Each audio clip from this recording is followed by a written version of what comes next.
In 1984, the music industry was at a crossroads. Two women were fighting for the same space on the charts, but they couldn't have been more different. If you had a betting ticket back then, you would have put your money on Cyndi Lauper.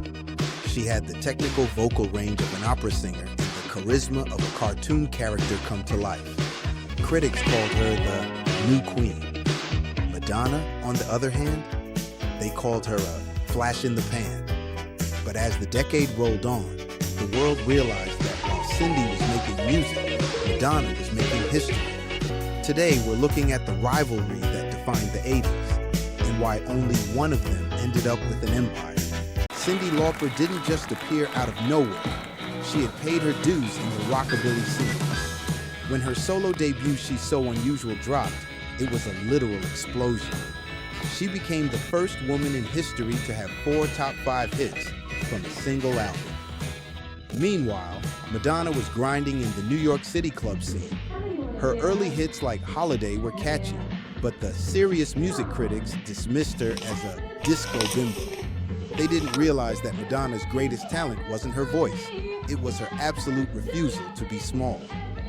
She told us her plan from day one. A couple of weeks into the new year, what do you hope will happen not only in 1984, but for the rest of your professional life? What are your dreams? What's left? To rule the world. There you go. Ladies and gentlemen, this is Madonna. And she wasn't joking. The peak of Cyndi mania happened at the 1985 Grammys. Cyndi was nominated for 6 awards. Madonna, she wasn't even nominated for Best New Artist. When Cyndi took the stage, the industry made it clear. She was the talented one they respected.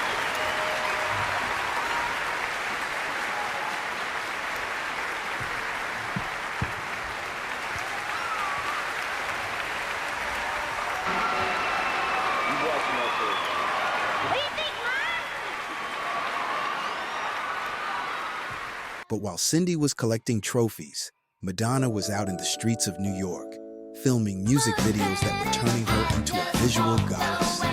She knew that in the age of MTV, looking like a star was just as important as sounding like one. You couldn't walk down the street in 1985 without seeing the style war.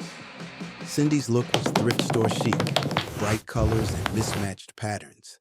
It was fun. But Madonna's look was provocative. She mixed religious crosses with boy toy belt buckles. This created the Madonna wannabe phenomenon.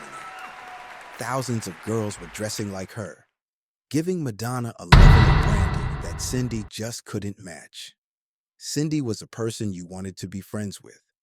Madonna was a person you wanted to be. Then came the moment that changed everything. The 1984 VMAs.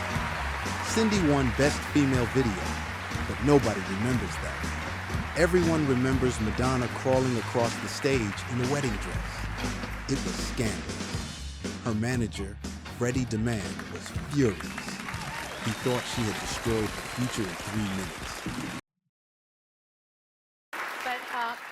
But Freddie did say to me afterwards in the dressing room, he was white.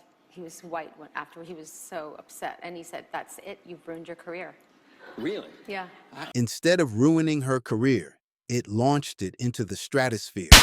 It was the exact moment the talented Cyndi Lauper was eclipsed by the sensational Madonna.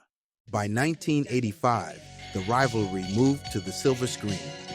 Cyndi gave us the iconic Goonies theme, but she didn't seem interested in being a movie star. Madonna, however, was obsessed with it.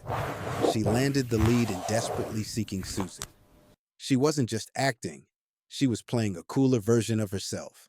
Who is Susan? Yeah. She's a girl. She's a girl that's everyone following. Why? Because she is, because she's adventurous and attractive and fun-loving and troublemaking, and she somehow affects people's lives, and then they go looking for her to get things from her. The movie became a cult classic. It proved that Madonna was a multimedia tycoon who could sell tickets, clothes, and albums all at once. So, what happened?